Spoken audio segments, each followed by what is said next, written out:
अस्सलाम वालेकुम दोस्तों, मां आहियां तव्हांजो दोस्त मुजाहिद जमाली। तव्हां ॾिसी रहिया यूट्यूब ऐं फेसबुक चैनल। दोस्तों मां हिकिड़े चैनल ते कमु न आहियां कंदो, मूं वटि तक़रीबन ॿ फेसबुक जा चैनल आहिनि, ॿ यूट्यूब जा चैनल आहिनि। मां उन्हनि ते कमु करे रहियो आहियां।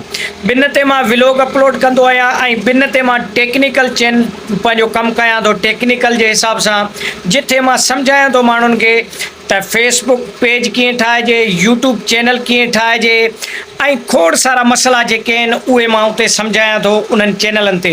मां स्क्रीनशॉट तव्हां सां शेयर थो कयां पंहिंजे चैनलनि जो।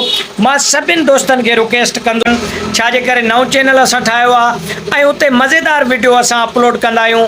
खोड़ सारा तव्हांजे मसइलनि जा हूंदा आहिनि, जीअं फ़र्ज़ु कयो त वीडियो खे कीअं वायरल कजे, या फेसबुक पेज कीअं ठाहिजे, उन जूं सेटिंगूं कीअं कजनि, या यूट्यूब चैनल कीअं ठाहिजे, उन जूं सेटिंगूं मुकमल कीअं कजनि, उहो सभु असां चैनल में पंहिंजे में इहे ॻाल्हियूं ॿुधायूं था।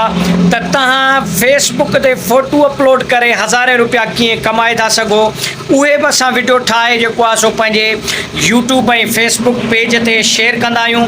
दोस्तों मां तव्हां सां इहा ई दोस्तनि खे गुज़ारिश कंदुसि जेके नवां ॿाहिरि आहियो, त हिक ॿिए जी सपोर्ट सां ई कमु हलंदो आहे। दोस्तो मां अॼु तव्हांखे चवां थो सपोर्ट कयो, इनशाअल्लाह मूंखां जेका थी सघी मां तव्हां भाइरनि जी बि सपोर्ट कंदुसि। जेके नवां ॿाहिरि आहिनि दोस्त, जेके नवां आया आहिनि, चैनल पंहिंजो ठाहियो अथनि, या जेके सोचनि पिया था चैनल ठाहिण जे लाइ, त मां उन्हनि खे गुज़ारिश कंदुसि त सोचण जो वक़्तु न आहे, कमु करण जो वक़्तु आहे। हींअर कोशिशि करे पंहिंजा चैनल ठाहियो, फेसबुक जो पेज ठाहियो ऐं यूट्यूब जो चैनल ठाहियो, उन जूं सेटिंगूं मुकमल करे ऐं मुकमल सिखी करे तव्हां वीडियो अपलोड कंदव यूट्यूब ऐं फेसबुक ते।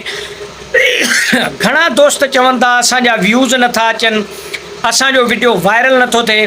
दोस्तो तव्हां सिखी करे कमु कंदव त इनशाअल्लाह तव्हांजा वीडियो वायरल थींदा। छाजे करे जो असां वटि हूंदी आहे घणी जल्दबाज़ी। सो मां जॾहिं चैनल नईं में ॿियो पंहिंजो पहिरियों चैनल ठाहियो हो, त मां बि जल्दबाज़ी करे चैनल ठाहियो, कुझु मूंखे ईंदो कोन हुयो त मां चैनल ते छा अपलोड कयां, छा डिसाइड कयां त कहिड़ो कमु कयां। सो मां दोस्तनि सां इहा गुज़ारिश कंदुसि त जेको बि तव्हां कमु सोचो था उन जे बारे में मुकमल तव्हांखे ॼाण हुजणु खपे ऐं मुकमल उन जे बारे में तव्हांखे उन शइ में गिरफ़्त हासिलु हुजे, तॾहिं तव्हां पंहिंजे कम खे उनखे कंटिन्यू रखो।